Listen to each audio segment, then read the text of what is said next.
Hepinize merhaba sevgili seyirciler. Ben Cihacan Gündüz. Bugün sizlerle beraber Hakkari tanıtım aktivitesi üzerine kentimizi tanıtmaya devam ediyoruz. Sevgili seyirciler, bugün sizlerle beraber yılın en güzel aylarında sizin de görmüş olduğunuz üzere şehrimizi, kentimizi, bölgemizi en güzel şekilde tanıtmaya devam ediyoruz. Ve dediğim gibi az önce yılın en güzel aylarında bölgemizin cennet bölgelerden başka bir tanesi olan Cennet Cehennem Vadisi ve Sübhane yaylalarına gidip oranın da güzelliklerini sizlere göstermek istedik. Sizlerin orayı görmesini de sağlamak istedik.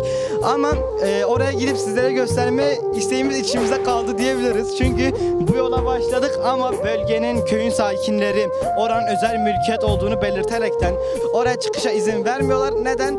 Çünkü orada özel mülkiyet olduğu belirtildi. Doğaya zarar verdiği için Sübhane Yaylası ve Cennet Cehennem Vadisi'ne çıkışa açıkçası şu anda izin verilmiyor. 2 yıldır tanıtım yapmaya başladık. İkinci defa da gelmek istedik buraya. Ama dediğim gibi özel mülkiyet olduğundan ötürü buraya çıkışa izin verilmiyor. Ve şunu da diyebiliriz ki biz Hakkari tanıtım ekibi olarak Hakkari'de bölgede yetkili karakol olmasından ötürü ve valilik, Hakkari valiliğinden iznimiz olmasından kaynaklı olsa bile gene buraya çıkışa izin vermiyorlar. Yani şunu açıklayalım size. Hakkari'nin şehrin göbeğinde bile olsa bölgenin tümünde drone destekli biz Hakkari tanıtım ekibi olarak çekim iznimiz var. Öncelikle bu çekim izninden dolayı Hakkari valiliğine teşekkür ediyoruz. Onlara minnettarız. Ama bu çekim izni olmasına rağmen şu anda Sübhane Yaylası ve Cennet Cehennem Vadisi'nde çekim yapamıyoruz. Ne diyelim? Çünkü biz de elimizden geldiğince size güzel bir şekilde tanıtmaya çalışıyoruz. Doğamız, Hakkari'miz her zaman güzel bir şekilde sizlerin öne sunmak istiyorduk. Bugünlük burası nasip olmadı ama yol boyu çekimlerimiz olsun, bu doğanın güzellikleri olsun devam ediyor. Bizim de buradaki gezimiz devam ediyor. İyi seyirler.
selamlar.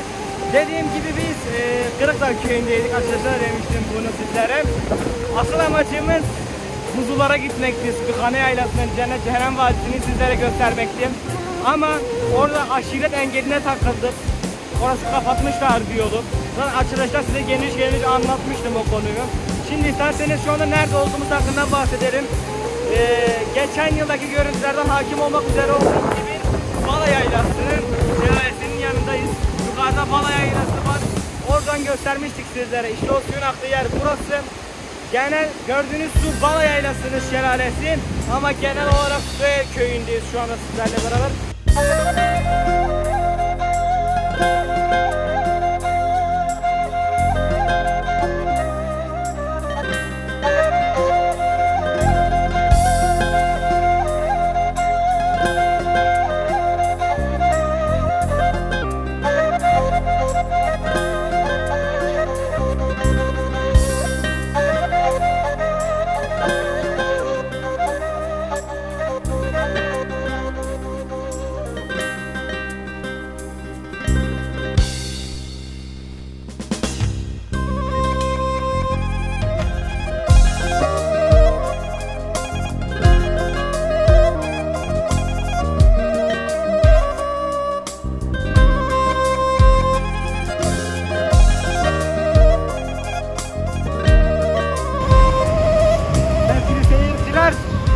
Demiştim ya, yavaş yavaş uçkundur, mantardır, pancar sezonu yavaş yavaş açılmış zaten.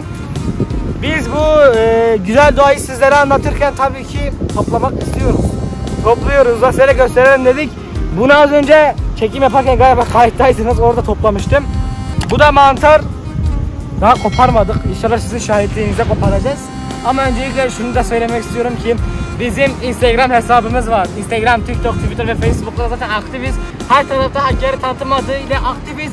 O yüzden biz onlar için bir tane dikey short keseceğiz. Bir de arkadan işaret ediyor arkadaşlar. Buraya onlar koç. Koçun nesi oluyor?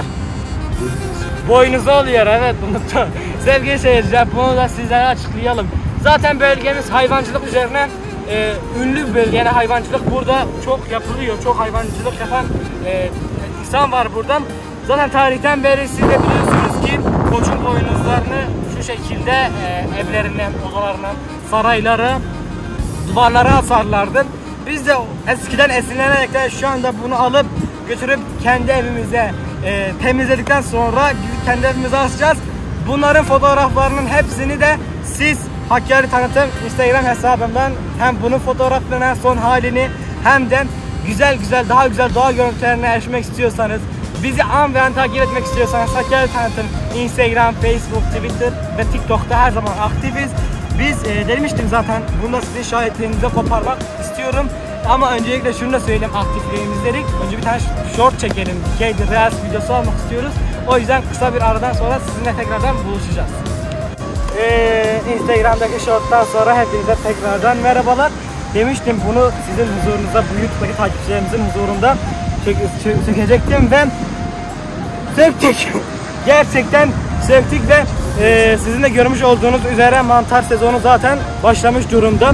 Altı gerçekten mantar zaten bölgemize özgü bir şey. Gerçekten güzelliğiyle, tadıyla, yeme türlerinin çeşitliliğiyle gerçekten bölgemizin en güzel örneklerinden bir tanesi. Hakkari dediğinde bir ters lale, iki uçkun, üçte mantar olaraktan Hakkari'miz cennet gibi bir bölge. Zaten sizlere şu şekilde yakından gösterelim.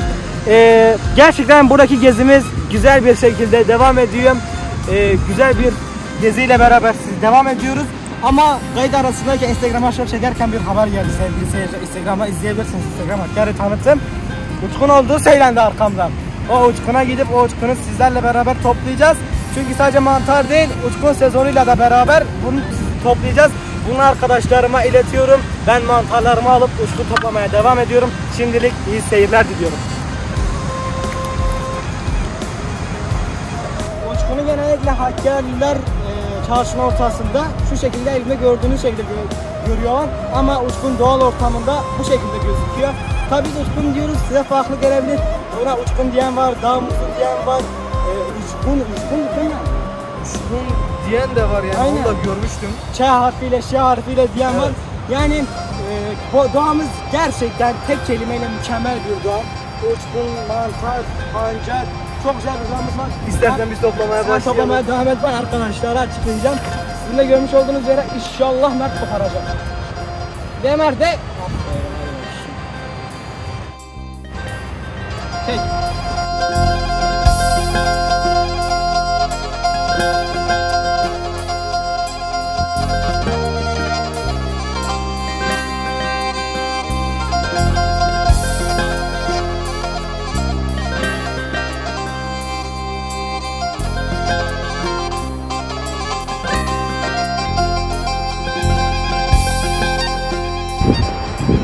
Sevgili seyirciler, hepinize videonun sonundan selamlar.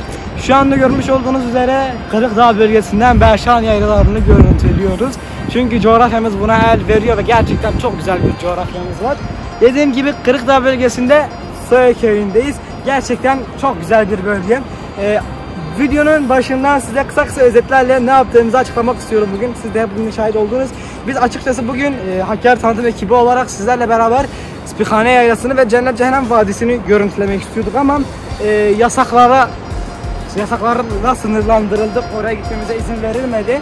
Size konak videosunda bunu açıklamıştık. Konak videosunda bölgede büyük yoğunlukla kiliselerin olduğunu, bu kiliselerin de en fazla Kırıkdağ bölgesinde olduğunu sizlere zaten söylemiştik. Sizin de şu anda görmüş olduğunuz üzere Dilazo Kilisesi'ni az önce sizlere gösterdik. O da gerçekten bütün kiliseler gibi büyük bir değer ve öneme sahip.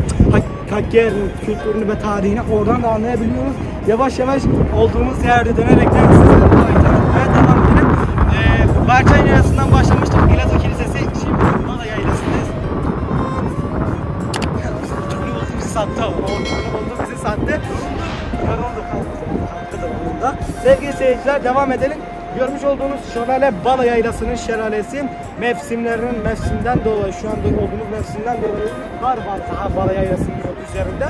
Daha ulaşım sağlıklı bir şekilde sağlanamıyor. Tabii gidenler var ama ulaşım sağlıklı bir şekilde sağlanamıyor. Ama havaların ısınmasıyla beraber emin olun ki Hakkari Tanıtım YouTube kanalında siz de Bala Yaylası'nın güzel görüntülerine şahit olacaksınızdır zaten. Sizin de görmüş olduğunuz üzere büyük bir heybetiyle beraber karşımızda duran Zagros Dağları'nın Zagros Dağları'nın eteklerindeyiz, Cilo Dağları'nın eteklerindeyiz. Tabii kişiye göre adı değişiyor ama Zagros ve Cilo en çok kullanılan isimler. Gerçekten coğrafyamız o kadar güzel bir coğrafya ki az önce gördüğünüz Spihane Yaylaları'ydı, şelale tarafı Bala Yaylası'ydı. Sizin de görmüş olduğunuz Zagros Dağları, onun hemen ardında Çiçek Vadisi var. Zagros Dağları'nın arkasında Çiçek Vadisi, onun da ardında Oledir Yaylası var. Zaten bu anlattığım bölgelerin hepsine yavaş yavaş sizden Hakkari Tanıtım YouTube kanalından hakimiyet kurup izleyebilirsiniz. Ve başladığımız yere geri dönüyoruz. 360 derece bölgemize sana tanıttığımıza göre başladığımız yere geri dönebiliriz. Şu anda görmüş olduğunuz üzere Soya köyünün merkezi aslında şu anda burası biliniyor. Bala Yaylası'ndan akan şelalenin suyun toplandığı baraj aşağıda sizin de görmüş olduğunuz üzere. Gerçekten çok güzel cennet gibi bir bölgedeyiz. Bu saydığım yerlerin hepsine kanalımızda var. Eski görüntü olsun, yeni görüntülere bu yıl sizlere kavuşturacağız inşallah. Bu görüntülerin hepsine Hakkari Tanıtım YouTube kanalından ulaşabilir ve izleyebilirsiniz. Biz yavaş yavaş videomuzun sonuna geliyoruz. Bu videoya damga vuran yasaklarla beraber şu şekilde kapatmak istiyorum. Yasakların olmadığı, yasaklanmayan bir doğaya beraber sizlerle bir daha görüşmek dileğiyle. Hoşça kalın.